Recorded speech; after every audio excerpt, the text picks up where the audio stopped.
स्वागत है आप सभी का डेली एस के यूट्यूब प्लेटफॉर्म पे। हम चल रहे हैं 30 कदम 2.0 में और इंडियन कॉन्स्टिट्यूशन का एक और टॉपिक हम आज डिस्कस करने वाले हैं। तो देखते हैं आज क्या टॉपिक है। मैं राहुल वर्मा आप सभी का स्वागत करता हूं इसमें। ठीक है, अब ये टॉपिक में देखते हैं आज कौन सा टॉपिक हम देखेंगे। तो आपका फंडामेंटल राइट्स का पार्ट 2 का देखेंगे। देखते हैं किस टाइप का क्वेश्चन। फंडामेंटल राइट के पार्ट 1 में हमने बहुत सारे क्वेश्चन को डिस्कस किया था, वो आपके इजी क्वेश्चन थे। और यहाँ पर देखते हैं थोड़े आपके मॉडरेट क्वेश्चन और आपके हार्ड क्वेश्चन भी यहाँ पर अपन कवर करने की कोशिश करेंगे। तो चलिए देरी ना करते हुए हम सीधे ही क्वेश्चन में आते हैं।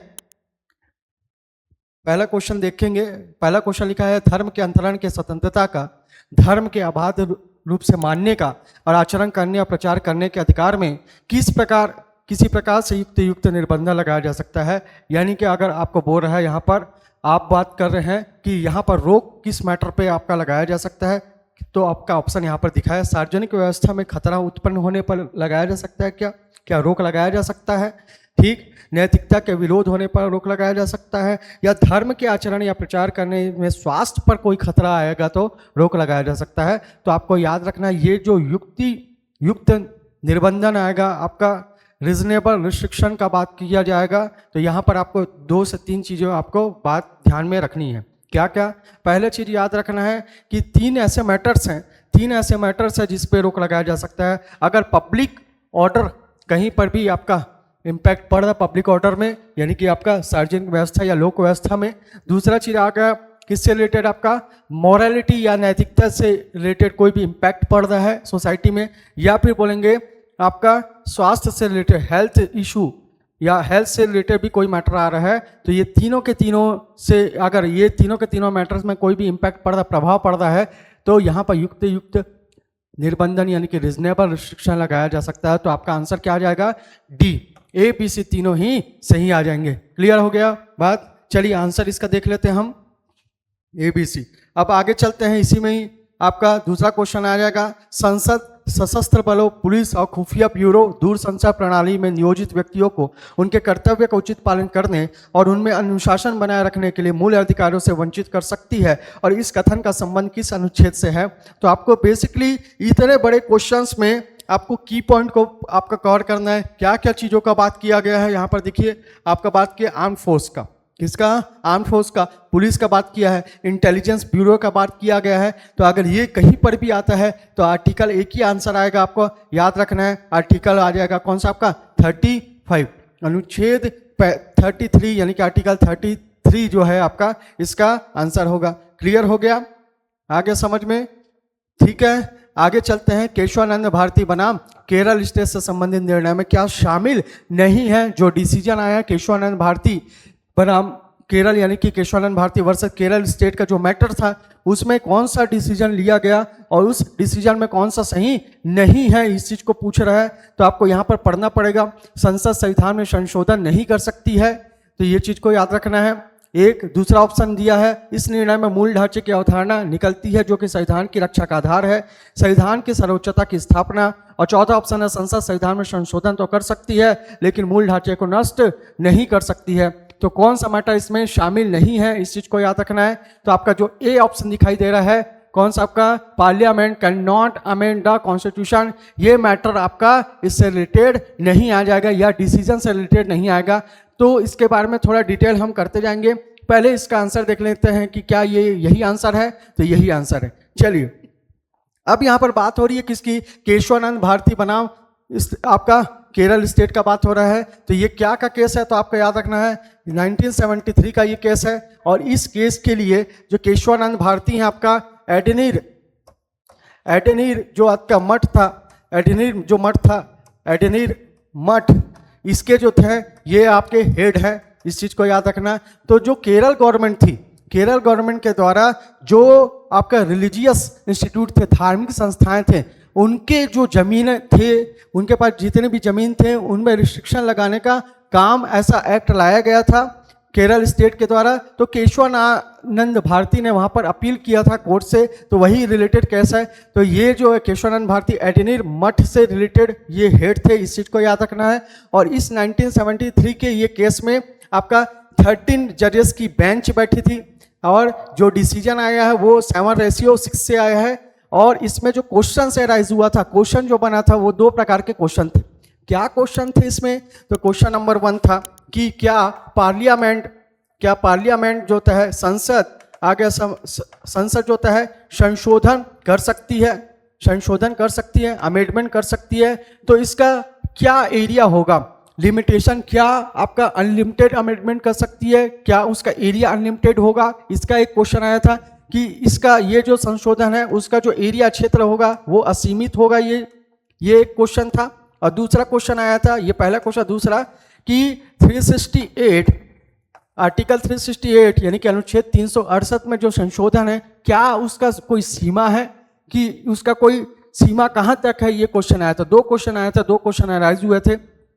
अब इसमें जब बेंच ने जब डिसीजन दिया था तो इसमें याद रखना इस बेंच के जो हेड थे वो थे सिकरी साहब थे, ठीक है, सिकरी साहब थे, इस चीज को याद रखना। सिकरी साहब इस बेंच के क्या थे, आपके अध्यक्ष माने जा सकते हैं, और 7:6 से यहाँ पर निर्णय सुनाया गया था। इसमें यह कहा गया था कि संशोधन तो किया जा सकता है, संविधान में यहाँ पर बात किया गया है, संविधान में संशोधन तो कर सकती है लेकिन उसके मूल ढांचे को नष्ट नहीं करते, बेसिक स्ट्रक्चर को नष्ट नहीं कर सकती है। अब इस बेसिक स्ट्रक्चर के बारे में आप डिस्कस करना चाहेंगे या मूल ढांचा के बारे में बात करना चाहेंगे, मूल ढांचा, या फिर बात किया मैं बेसिक स्ट्रक्चर का बात कर रहा हूँ, तो बेसिक स्ट्रक्चर को पूर्णतः कंप्लीटली डिफाइन नहीं किया गया अभी तक इसका पूर्णतः आपका डिफाइन नहीं किया गया है कि इसमें कौन कौन से बेसिक स्ट्रक्चर पूरे तरीके से आएंगे। यानी कि अगर ये एक प्रकार का अगर लिस्ट होता है तो इसमें जो बेसिक स्ट्रक्चर अभी तक बताया गया है उतना बेसिक स्ट्रक्चर को हम मान सकते हैं। जैसे कि बात करते हैं हम जैसे बात करते हैं प्रियम्बल में, जैसे प्रस्तावना में जैसे बताया गया है संप्रभुता, क्या बताया गया है, संप्रभुता, सोवर्निटी का बात किया गया, संप्रभुता का बात किया गया है। तो संप्रभुता एक प्रकार का क्या होगा, बेसिक स्ट्रक्चर। तो कहने का मतलब ये है कि अमेंडमेंट तो आप कर सकते हैं लेकिन बेसिक स्ट्रक्चर में इंपैक्ट उसका नहीं पड़ना चाहिए था। तो यहाँ पर जो आंसर बन रहा है आपका केशवानंद भारती वर्सेस केरल स्टेट का जो केसेस था उसमें जो आंसर बन रहा है कौन सा बन रहा है कि यहाँ पर तो ये ऑप्शन नहीं है, इस चीज को आपको याद रखना है। दूसरा चीज क्लियर हो गया, ये तीसरा क्वेश्चन था आपका। अगला क्वेश्चन चलते हैं, बंधुआ मजदूरी निषेध कानून 1976 किस अनुच्छेद का उदाहरण आ जाएगा। बंधुआ मजदूर का मतलब आ जाएगा आपका बाउंडेड लेबर का बात करेगा। जब भी आपका बाउंडेड लेबर का बात करेगा इस चीज को याद रखना है। तो आर्टिकल ये 23 है, कौन सा आर्टिकल है आपका 23 का रिलेशन बाउंडेड लेबर से है और 24 का रिलेशन आपका चाइल्ड लेबर से, इस चीज को याद रखना है। तो यहाँ पर जो चाइल्ड लेबर का रिलेशन आ जाएगा आपका बाल श्रम या आपका बाल मजदूर का जो रिलेशन आएगा, संबंध आएगा किससे, आर्टिकल 24 से आएगा। जबकि आपका बाउंडेड लेबर का जो रिलेशन आएगा वो आर्टिकल कौन से आएगा 23 से आएगा। तो इस जो क्वेश्चन है उसका आंसर आ जाएगा आपका कौन सा, आर्टिकल 23। चलिए अगले क्वेश्चन में चलते हैं। अगला क्वेश्चन लिखा हुआ है आपका, याद रखना, प्राण एवं दैहिक स्वतंत्रता के अधिकार से संबंधित कथनों पर विचार करना है और आपको सत्य कथन चुनना है। यहाँ पर बोला गया है सर्वोच्च न्यायालय के संबंध में, यहाँ पर बोला गया है कि आपका इस अधिकार के अंतर्गत ये जो अधिकार दिया गया है वो स्वतंत्रता का अधिकार और इसके अंतर्गत आवास का अधिकार यहाँ पर नहीं आता है। तो ये वाला जो ऑप्शन दिया गया है आपको इसको देखना है और इस ऑप्शन में आपको याद रखना है कि ये जो है यहाँ पर लिखा गया है ये जो आपका राइट टू फ्रीडम के बारे में और राइट टू आपका रेसिडेंस के बारे में are not among the rights बोल रहा है, तो ये इसके अंतर्गत आता है। तो ये आपका याद रखना, ये आपका क्या हो जाएगा, गलत हो जाएगा। These are the rights only available to citizens, क्या ये अधिकार सिर्फ और सिर्फ किसको मिला गया है, नागरिकों को प्राप्त है क्या।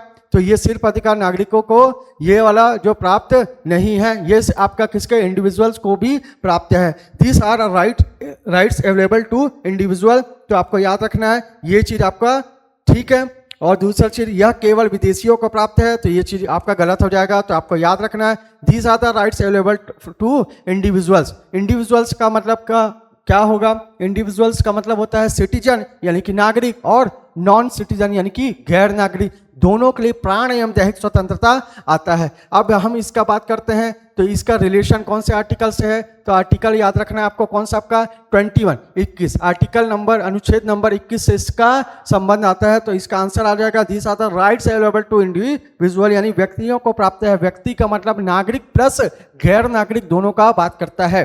क्लियर हो गया। आगे चलते हैं, इसी में आगे कुछ मूल अधिकारों को आधार तथा सुरक्षा देने वाले अनुच्छेद के उदाहरण हैं। ठीक है, बेस देने वाले का बात करता है और आपका फाउंडेशन का बात करता है और प्रोटेक्शन देने का बात करता है। तो आर्टिकल 12 में हमने किसके बात किया था, तो यहाँ पर दोनों ऑप्शन को देखते हैं, आर्टिकल 12 है, आर्टिकल 13 है, और सी ऑप्शन है ए एंड बी, और ये नन ऑफ दिस का बात करता है। तो ये दो आर्टिकल आपके पास हैं। दो आर्टिकल में आर्टिकल जो 12 है वो आर्टिकल 12 किसको बताता है, तो आर्टिकल 12 किसके बारे में बताता है, स्टेट के बारे में। किसके बारे में बताएगा, स्टेट के बारे में बताता है कि स्टेट में कौन कौन आ सकते हैं, राज्य में कौन कौन आ सकते हैं। जैसे कि एग्जांपल ले लेते हैं पार्लियामेंट, किसका एग्जांपल ले लिया, पार्लियामेंट यानी कि आपका किसका, संसद का। स्टेट लेजिस्लेचर का यानी कि राज्य विधानमंडल का अगर बात करूंगा इसका। जैसे कि LIC का आपका एग्जांपल ले लिया, इसका आ जाएगा। ठीक है, आगे समझ में। इसमें अगर बात करूंगा मैं प्रेसिडेंट का बात करता हूँ, राष्ट्रपति का बात करता हूँ, ये भी आपका। तो इस प्रकार ये देखा जाए तो आपका पार्लियामेंट, स्टेट लेजिस्लेचर, LIC और ये सब चीजें स्टेट के अंडर में आते हैं। ये एग्जांपल्स आ जाएंगे स्टेट के अंदर में। और इसमें याद रखना जुडिशरी जो आती है, जो जुडिशरी यानी कि न्यायपालिका जो है, इस स्टेट के डेफिनेशन में नहीं आती है। तो आर्टिकल 12 का रिलेशन क्या हो गया, आर्टिकल 12। तो इसका मतलब क्या होता है, इसका मतलब ये जब हम ये एग्जांपल्स ले रहे हैं तो ये कहीं ना कहीं ये फाउंडेशन को बताता है और ये प्रोटेक्शन को भी बताता है। तो ये आर्टिकल 12 भी सही है। अब आर्टिकल 13 का बात करते हैं। तो आर्टिकल 13 में हम कितने क्लॉज पढ़ते हैं, आर्टिकल 13 में 13 का 1 है, 13 का 2 है, 13 का 3 है और 13 का 4 है। इस चीज को आपको डिस्कस करना है। ठीक है, अब यहां पर देखते हैं 13 का 1। 13 का 1 किसको बताता है, आपका प्री कॉन्स्टिट्यूशनल लॉ के बारे में बताता है।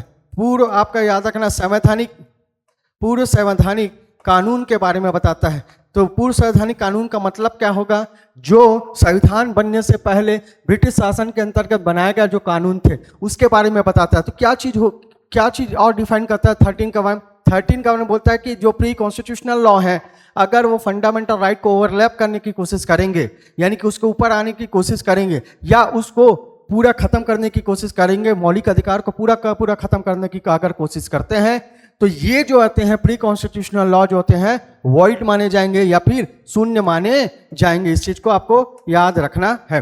ये 13 का 1 का बोलता है।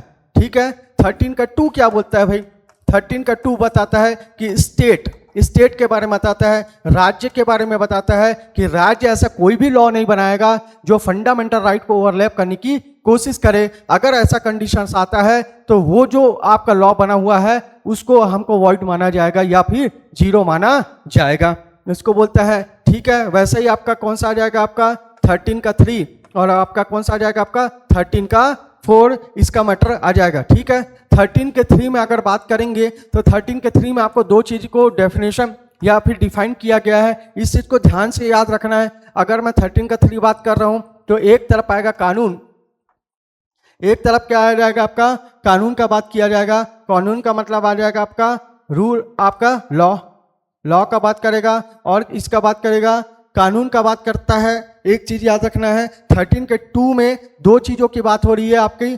पहला चीज आप 13 के 2 में आपने बात किया था, स्टेट का बात किया था, और यहाँ पर याद रखना है, यहाँ पर कानून का बात हुआ 13 के 3 में, और यहाँ पर याद रखना प्रवृत्त विधियों का बात होगा। किसका बात होगा, प्रवृत्त विधियों का बात होगा।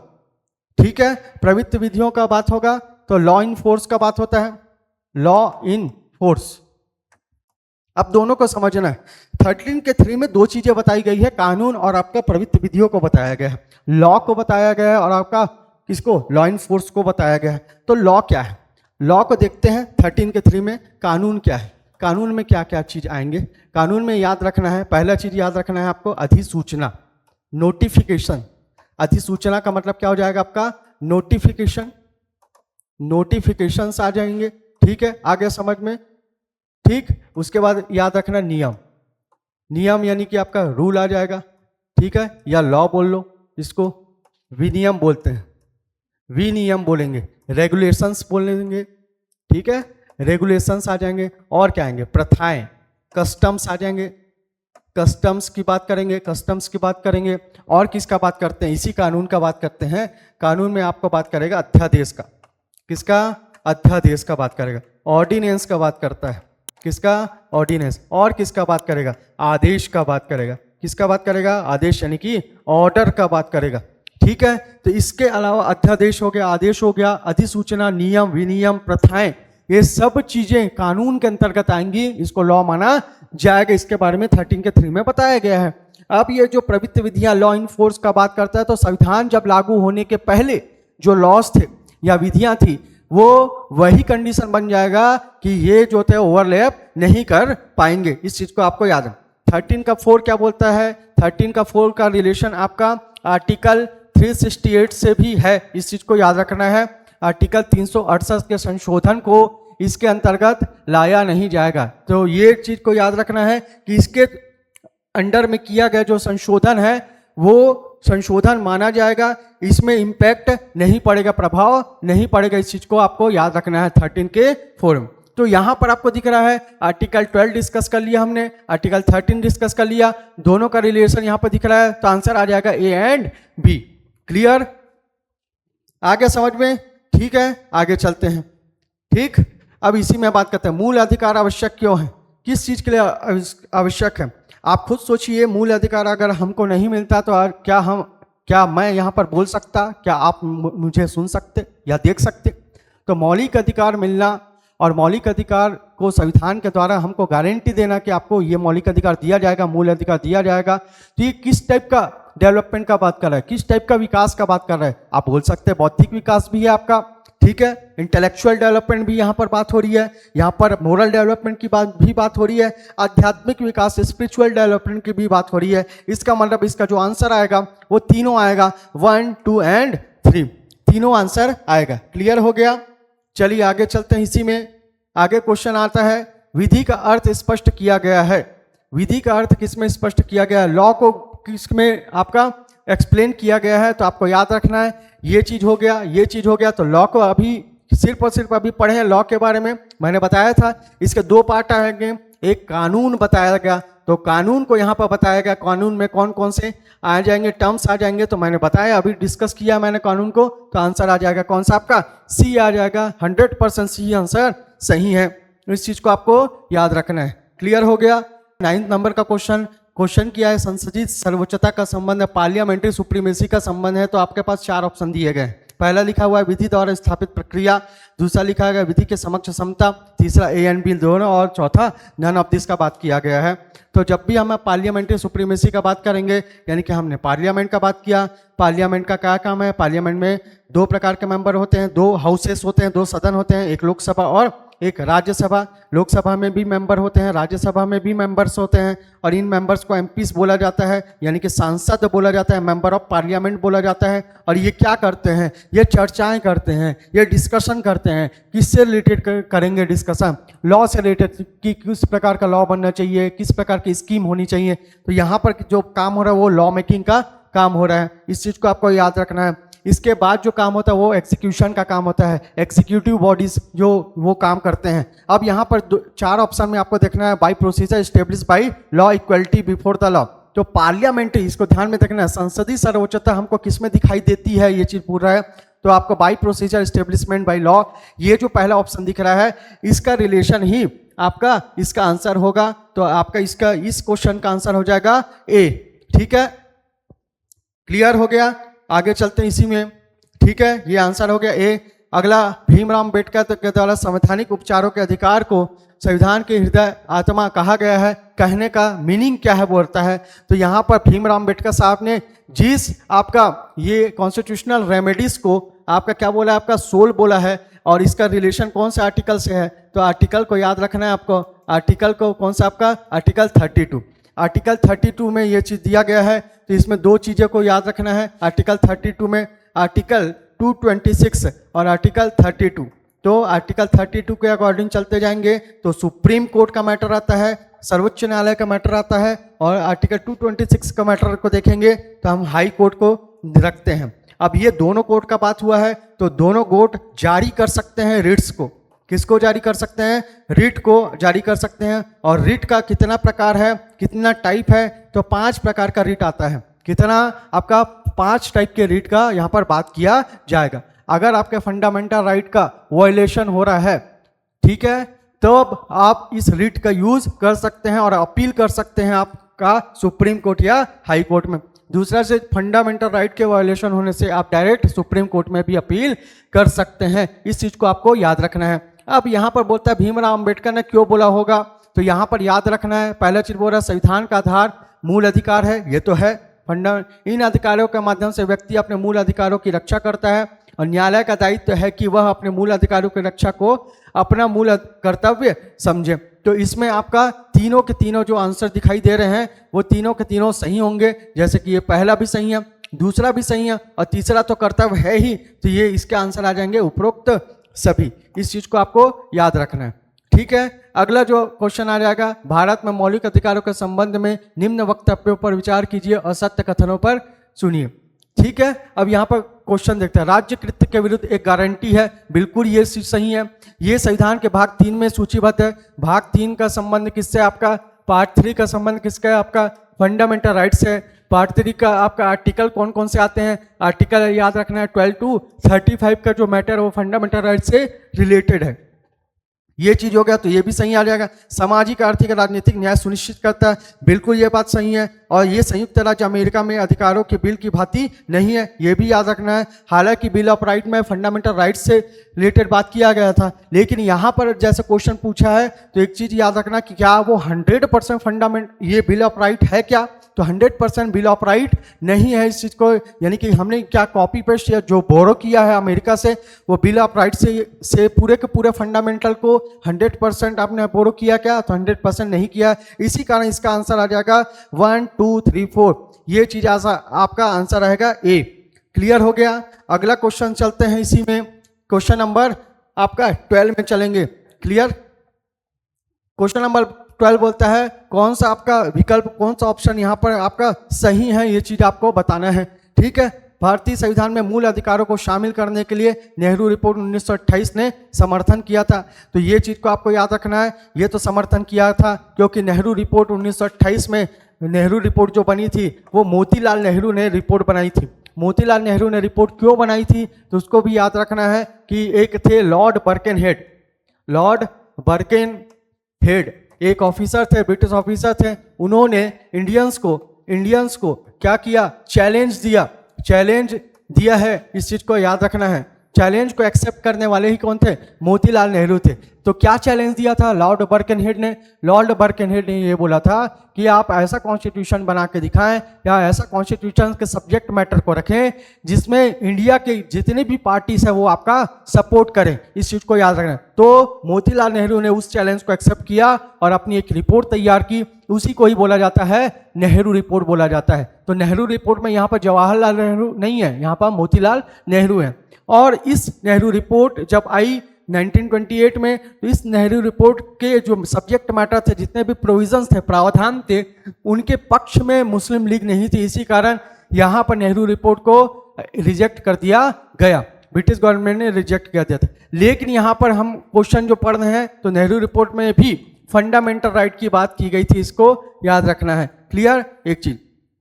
दूसरा ऑप्शन, भारत सरकार अधिनियम 1935 में मूल अधिकारों का आपका प्रश्न दिया गया था क्या, तो ये चीज गलत आ जाएगा। इस चीज को याद रखना। अगस्त प्रपोजल में भी इसमें मूल अधिकार बात किया गया था क्या, ये भी गलत है। और क्रिप्स मिशन में 1942 में भी मूल अधिकार का प्रश्न दिया गया था क्या, तो ये भी गलत आ जाएगा। तो ऑप्शन आपका कौन सा पड़ रहा है, द नेहरू रिपोर्ट ऑफ 1928, ये इसका राइट आंसर हो जाएगा, आपको याद रखना है। क्लियर।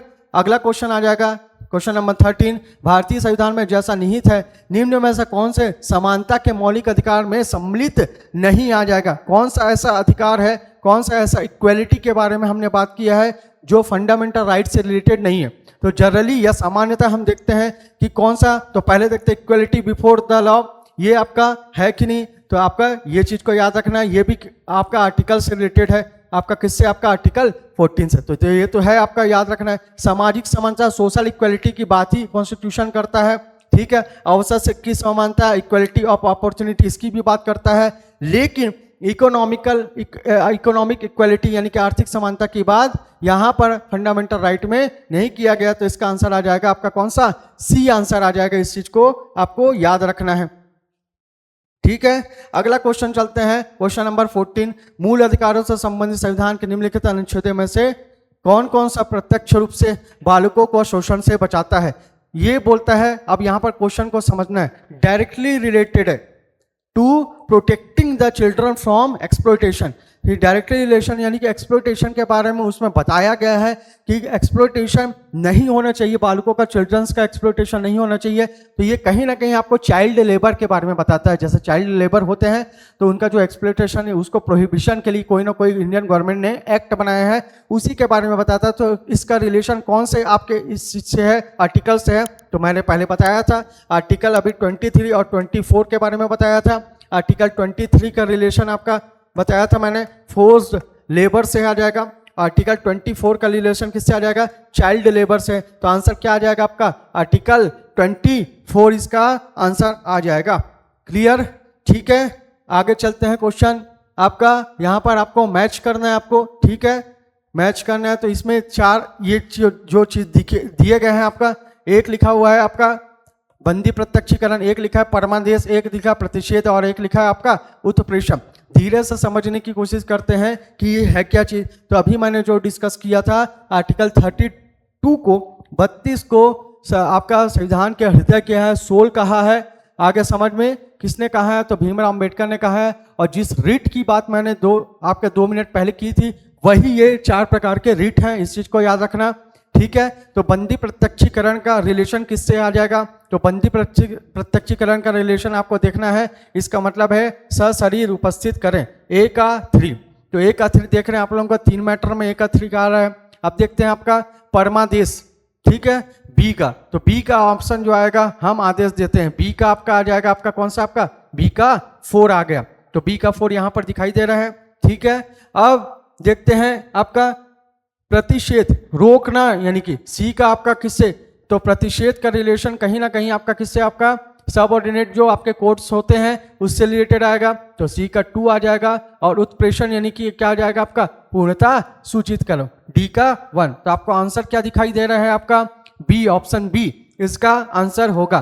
क्लियर हो गया, ठीक है। ये पूरे के पूरे क्या है, रीट है, इस चीज को आपको याद रखना है, ठीक। आगे चलते हैं। भारतीय संविधान के अंतर्गत निम्नलिखित अधिकारों में से कौन सा एक अधिकार सभी व्यक्तियों को प्राप्त है, सभी व्यक्तियों को बात किया गया है।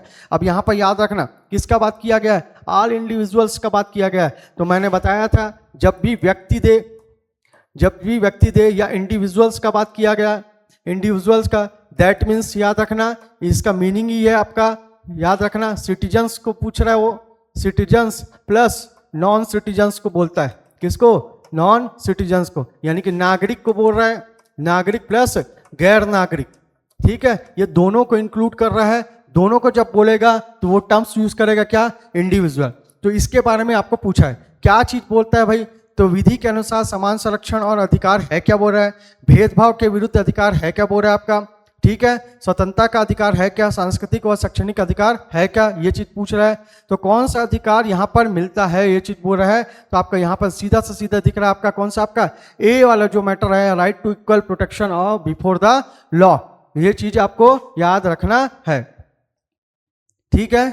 आगे समझ में, ठीक। आगे यहाँ पर अगला देखते हैं, भारत में अस्पृश्यता का निवारण निम्न में से किन उपायों के लिए किया जा सकता है। तो आपका यहाँ पर अनटचबिलिटी का याद रखना, अनटचबिलिटी का मैटर आ गया। तो हम पढ़ेंगे अभी abolition of untouchability, abolition of untouchability यानी कि आपका अस्पृश्यता का अंत का बात किया गया। तो मैं बताया था इसको, एबोल्यूशन का, अनटचबिलिटी का बात किया, अस्पृश्यता। तो अस्पृश्यता का मतलब क्या, छुआछूत से आप रिलेट कर सकते हो। तो 17 मतलब क्या हो जाएगा आपका, खतरा। तो खतरा किससे, आपका छुआछूत से खतरा है। तो ये इसका रिलेशन किससे आ जाएगा, आपका आर्टिकल 17 से आ जाएगा। 17 मतलब खतरा, हमेशा याद रखना 17 मतलब खतरा, खतरा मतलब छुआछूत, छुआछूत मतलब कि अस्पृश्यता का बात होगा, उस अस्पृश्यता को हटाने की बात किया गया है। तो यहाँ पर कौन कौन सा उपाय किया जा सकता है, क्या चीज किया जा सकता है, कानून बनाया जा सकता है, बिल्कुल बनाया जा सकता है, पहला ऑप्शन सही दिख रहा है। शिक्षा की उन्नति करवाया जा सकता है, क्यों, क्योंकि अशिक्षित जो लोग हैं, वेल एजुकेटेड हैं या एजुकेटेड जो नहीं है, उनमें ये चीज जो भावना है ये चीज ज्यादा आएगी। जन जागरण के द्वारा भैया पब्लिक को बताइए कि ऐसा चीज नहीं करना चाहिए। और नौकरियों में प्रवेश दिलाकर, क्या नौकरियों में प्रवेश दिलाकर आपको ये चीज किया जा सकता है क्या, तो ये चीज नहीं किया जा सकता, इस चीज को याद रखना है। तो आपका जो ऑप्शन बन रहा है 1, 2 एंड 3 कहीं पर दिख रहा है कि 1 2 एंड 3, तो ए ऑप्शन दिख रहा है, तो इसका आंसर क्या आ जाएगा आपका 1 2 एंड 3। फोर्थ नंबर का ऑप्शन नहीं आएगा, इस चीज को आपको याद रखना है। ठीक है, अगला क्वेश्चन नंबर 18 आ गया। निम्नलिखित कथनों पर विचार कीजिए और सत्य कथन को चुनिए का बात करता है। क्या क्या चीजें यहाँ पर बोली गई है, तो यहाँ पर समझना है। भारतीय संविधान में अल्पसंख्यकों के हितों के संरक्षण का प्रावधान अनुच्छेद 29 में किया गया है, तो बिल्कुल याद रखना आर्टिकल 29, आर्टिकल 29 प्लस आर्टिकल 30, ये दोनों का रिलेशन किसका है, माइनॉरिटी से है। किससे, आपका माइनॉरिटी से, यानी कि अल्पसंख्यकों से है। तो यहाँ पर जो प्रोविजंस किया गया है कि उनके जो हितों को क्या किया जाएगा, प्रोटेक्शन किया जाएगा, तो ये चीजें सही आ जाएंगी।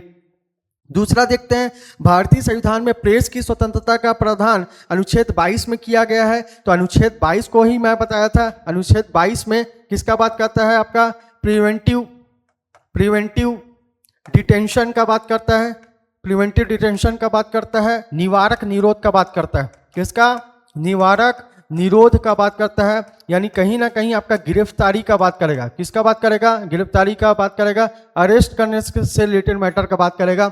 इससे रिलेटेड कोई भी प्रेस की स्वतंत्रता का मैटर नहीं है, तो ये चीज आपका गलत हो जाएगा।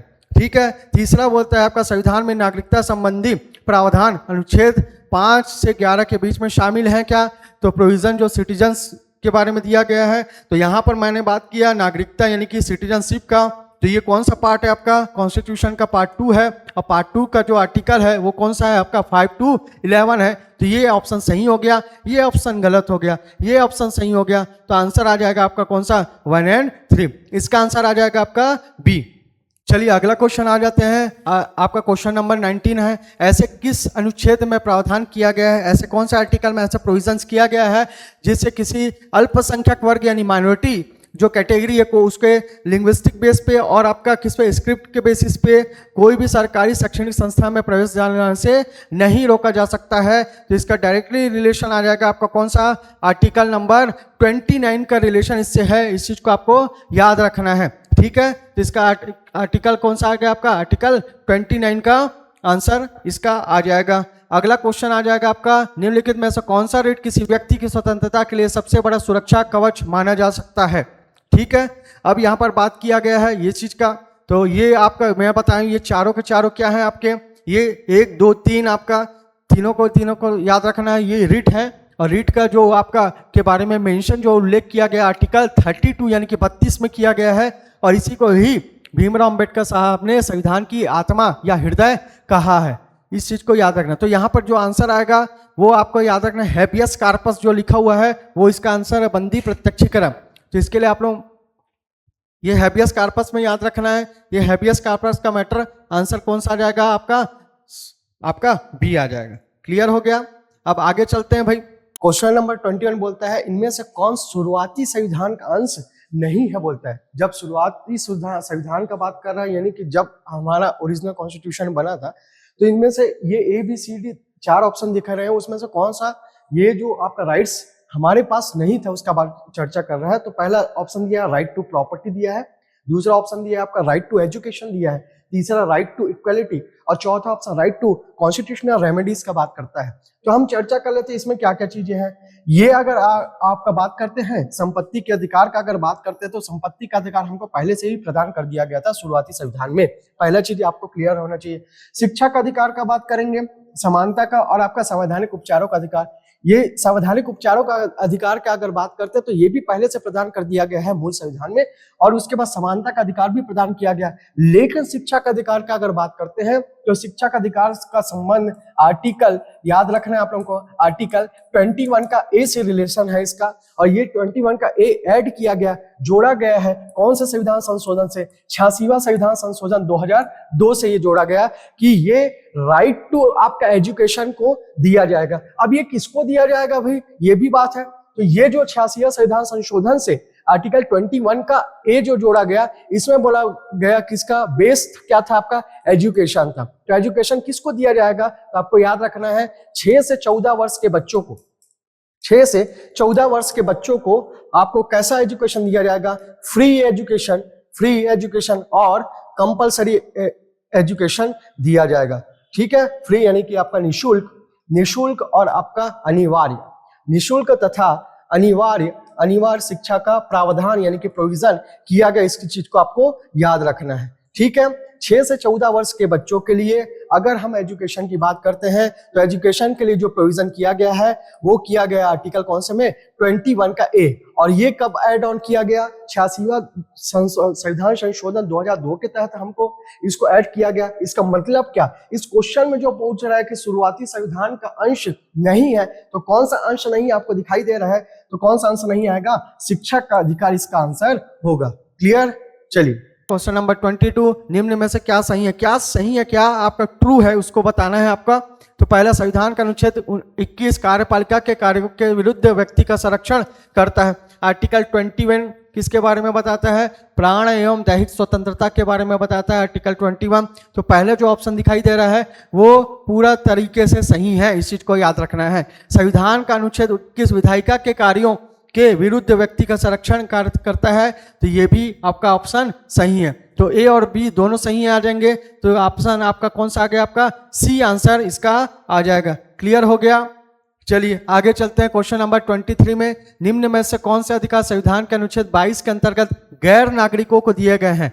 ठीक है, नॉन जो सिटीजन्स हैं उनको कौन से अधिकार मिले हुए हैं, इसके बारे में चर्चा करना है। गिरफ्तारी के कारणों को शीघ्रता बताए जाने का अधिकार, अपनी रुचि के वकील से परामर्श करने के बचाव का अधिकार, ये अधिकार आपका गिरफ्तारी के बाद 24 घंटे के अंदर किसी मजिस्ट्रेट के समक्ष आपका पेश किए जाने का, और उक्त समय से अधिक मजिस्ट्रेट के आदेश के बिना निरोध से स्वतंत्रता। तो इसमें जो आपका आंसर दिख रहा है आपका चारों के चारों जो ऑप्शन है वो आपके सही चीज हैं, इस चीज को आपको याद रखना है। ठीक है, अगला जो क्वेश्चन आएगा आपका क्वेश्चन नंबर 24 में, the basic structure of the constitution is include. Basic structure में क्या क्या चीजें आ जाएंगी? पंथ निरपेक्ष मैं बताया था, प्रियम्बल के जितने मैटर्स दिखाई देते हैं वो सब जनरली अगर देखा जाए, सामान्यता देखा जाए तो बेसिक स्ट्रक्चर से रिलेटेड आ जाएंगे, मूल ढांचे से संबंधित आ जाएंगे। तो इसमें क्या क्या चीजें बताई गई है? तो आपको दिख रहा है पंथ निरपेक्ष स्वरूप, गणतंत्रीय, संघीय, ये तीनों आ जाएंगे। मौलिक अधिकारों की रक्षा के लिए सर्वोच्च न्यायालय द्वारा लेख जारी करना, तो ये चारों के चारों इसके आंसर सही आ जाएंगे, इस चीज को आपको याद रखना है। ठीक है, आगे समझ में? ठीक, आगे चलते हैं। क्वेश्चन नंबर 25 में फिर से आप देखते हैं मैच द कॉलम दिया गया है, तो हम मैच करके देखते हैं। ये चारों के चारों रीड से रिलेटेड क्वेश्चन आ जाएंगे। तो हम ए बी सी डी, तो पहले देखते हैं आपका परमादेश का बात करते हैं। तो परमादेश का मतलब आपका आ जाएगा ए का हम आदेश देते हैं, इस चीज को याद रखना। परमादेश यानी कि ए का 4 आ गया, बंदी प्रत्यक्षीकरण का आ जाएगा, बी का 2 आंसर आ जाएगा, इस चीज को याद रखना है। तो ए का आपका 4 आ गया, बी का आपका कौन सा आ गया? 2 आ गया, और उत्प्रेषण सी का क्या आ जाएगा? आपका 1 आंसर आ जाएगा। और अधिकार परीक्षा का बच गया जो आ जाएगा किस अधिकार से?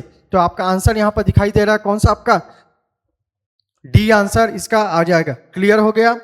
ठीक है, आगे चलते हैं। आगे क्वेश्चन में देखते हैं इसका, भारतीय संविधान के अंतर्गत मूल अधिकारों का संरक्षक कौन है? कौन है भाई भारतीय संविधान के अंतर्गत? तो यहाँ पर क्या संसद अधिकारों की रक्षा करेगा, क्या राष्ट्रपति करेगा, क्या जुडिशरी न्यायपालिका करेगी, क्या मंत्री परिषद करेगी? तो अधिकार, मूल अधिकारों का संरक्षक किसको बोला जाएगा?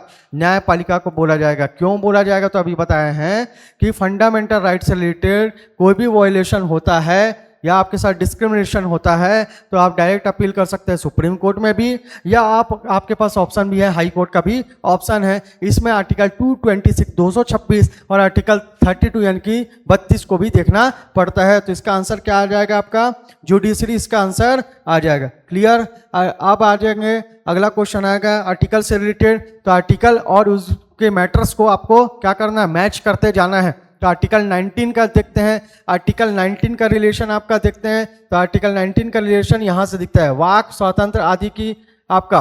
तो ए का क्या आ गया? आपका 4 आंसर आ जाएगा। बी का 29 का रिलेशन देखते हैं। तो मैं बताया था 29 और आर्टिकल 30 दोनों का रिलेशन माइनॉरिटी से है, तो इसका आंसर आ जाएगा 3। बी का आ जाएगा आपका 3 आ गया। आर्टिकल 18, आर्टिकल 17 बताया था 17 मतलब खतरा, और आर्टिकल 18 मतलब कि उपाधियों का अंत, एबोलिशन ऑफ टाइटल्स का बात किया गया है। तो आर्टिकल 18 का यानी कि ये आ जाएगा आपका सी का 1, और आर्टिकल 26 जो बच गया वो आ जाएगा धार्मिक कार्यों का प्रबंधन की स्वतंत्रता। तो आंसर आ जाएगा आपका कौन सा? 4321 का मैटर आ जाएगा, डी इसका आंसर आ जाएगा। क्लियर हो गया? अगला क्वेश्चन चलते हैं, क्वेश्चन नंबर 21। संविधान के अनुच्छेद 15(1) के विषय में क्या सही नहीं है, पूछ रहा 15(1) में क्या सही नहीं है। यह समस्त व्यक्तियों को, राज्य और अन्य संस्थाओं के व्यक्तियों को विरुद्ध संरक्षण प्रदान करता है। तो ये आपका याद रखना है, ठीक है। समस्त व्यक्तियों को बोल दिया है। और यहाँ पर यह प्रत्येक नागरिक को विभेद के विरुद्ध संरक्षण प्रदान करता है। यह सभी नागरिकों को पर लागू होता है। यह लिंग और जन्म के स्थान के आधार पर आपका विभेद निषेध है बोलता है। तो इसका यह सभी नागरिकों पर लागू होता है, क्या सही नहीं है बोल रहा है, आपका यहाँ पर देखना है। तो ये तो लागू होता है, इस चीज को याद रखना है। क्योंकि जब हम आर्टिकल 15 का बात करेंगे, आर्टिकल 16 का बात करेंगे, आर्टिकल 19 का, आर्टिकल 29 का और आर्टिकल 30 का बात करेंगे, ये 5 ऐसे आर्टिकल हैं जो डायरेक्ट किसको मिलते हैं, सिटीजन्स को मिलते हैं, इंडियन सिटीजन्स को मिलते हैं, ये नॉन सिटीजन्स को नहीं मिलते हैं। तो ये तो आपका राइट हो गया, ठीक है। ये भी आपका याद रखना है। तो यहाँ पर जो डिस्क्रिमिनेशन का जो बेसिस बताया गया है या भेदभाव किस बेसिस पे नहीं किया जाएगा वो बताया गया है। तो आर्टिकल 15 के जो मैटर है उसमें हम पढ़ेंगे तो रिलीजियस बेस पे, रिलीजन, रेस का बात किया गया है, ठीक है, कास्ट का बात किया गया है, सेक्स का बात किया गया है, आगे समझ में, ठीक है। तो ये जो 4 बेसिस दिखाई दे रहे हैं, इस बेसिस पे डिस्क्रिमिनेशन यानी कि भेदभाव आपका नहीं किया जा सकता है। और आ जाएगा बर्थ बेसिस पे, जहां पर आपका जन्म हुआ है, प्लेस ऑफ बर्थ के बेसिस पे। तो ये 6 बेसिस आपको 1 2 3 4 5 बेसिस दिख रहे हैं, 5 आधार दिख रहे हैं जिस आधार पर आपको डिस्क्रिमिनेशन यानी कि भेदभाव नहीं हो सकता। इस चीज को आपको याद रखना है, ठीक है। तो यहाँ पर बोल रहे हैं, तो ये भी सही है। यह प्रत्येक नागरिक को विभेद के विरुद्ध संरक्षण प्रदान करता है, तो ये भी सही है। तो क्या चीज लिखा हुआ है यहाँ पर, हमने बात किया किसका, इंडिविजुअल का। और मैं बार बार समझाता हूँ इंडिविजुअल्स का मतलब क्या है। इंडिविजुअल्स का मतलब आ जाएगा सिटीजन प्लस नॉन सिटीजन, दोनों को इंक्लूड करता है। तो यहाँ पर आपका सिर्फ और सिर्फ आर्टिकल 15 किसके लिए है, आपका यहाँ पर बताया है सिटीजन्स के लिए। तो कौन सा सही नहीं है, तो आंसर आ जाएगा आपका कौन सा, ए आंसर इसका आ जाएगा। क्लियर हो गया। अब क्वेश्चन नंबर 29 में चलते हैं। भारतीय संविधान के किस अनुच्छेद के अंतर्गत एक नागरिक को विदेश यात्रा करने का अधिकार दिया गया है। तो विदेश यात्रा करने का अधिकार आपको याद रखना है कौन सा, आपका आर्टिकल 21 में दिया गया है। इस चीज को याद रखना है, क्योंकि आप जितने अधिकार के बारे में अपने बारे में सोच सकते हैं उतने अधिकार आर्टिकल 21 से रिलेटेड है। इसी कारण इसको आपको प्राण व दैहिक स्वतंत्रता कहा गया है। ये मैटर सब्जेक्ट मैटर है, ये हेडिंग आ जाएगा आपका कौन सा, आर्टिकल 21 का। तो इसका आंसर आ जाएगा आपका कौन सा, आर्टिकल 21। लास्ट क्वेश्चन चलते हैं, निम्नलिखित में से कौन सा मूल अधिकार नहीं है, इस चीज को याद रखना है। अब ये 4 ऑप्शन दिया है, संवैधानिक उपचारों का अधिकार, ये चीज आ जाएगा आपका, ये चीज याद रखना है। आपका आर्टिकल 32 से याद रखना है, शांतिपूर्ण तरीके से एकत्रित होने का अधिकार, ये भी आपका है। समानता अधिकार, ये भी आपका है। और राइट टू प्रॉपर्टी यानी कि संपत्ति का अधिकार अब लीगल राइट है। क्या राइट है आपका, लीगल राइट है। तो लीगल राइट के साथ साथ और कौन कौन सा राइट है, कॉन्स्टिट्यूशनल राइट भी बोला जा सकता है। इस चीज को याद रखना। संवैधानिक अधिकार है, ये फंडामेंटल राइट यानी कि मौलिक अधिकार नहीं है। क्यों, लीगल राइट कहां पर बताया गया है, तो इस संपत्ति के अधिकार का रिलेशन याद रखना आर्टिकल नंबर 19 के F और 31 से था। तो ये दोनों आर्टिकल को एबोलिश कर दिया गया है और एबोलिश करके इसको लीगल राइट और कॉन्स्टिट्यूशनल राइट बोला गया। कौन से आर्टिकल में, 300A में। तो इसका आंसर आ जाएगा कौन सा, आपका बी आंसर आ जाएगा। तो यहां पर आपका आंसर क्या हो गया, बी आंसर हो गया। ऐसे ही हम क्वेश्चंस लाते जाएंगे। पार्ट 3 में देखते हैं कि कौन कौन से क्वेश्चन और हार्ड क्वेश्चन मिलेंगे और मॉडरेट क्वेश्चन पे डिस्कस करते जाएंगे। तो बने रहिए डेली IAS रायपुर के साथ और 30 कदम 2.0 के साथ। मिलते हैं अगली क्लास में। धन्यवाद। जय हिंद, जय भारत, जय छत्तीसगढ़।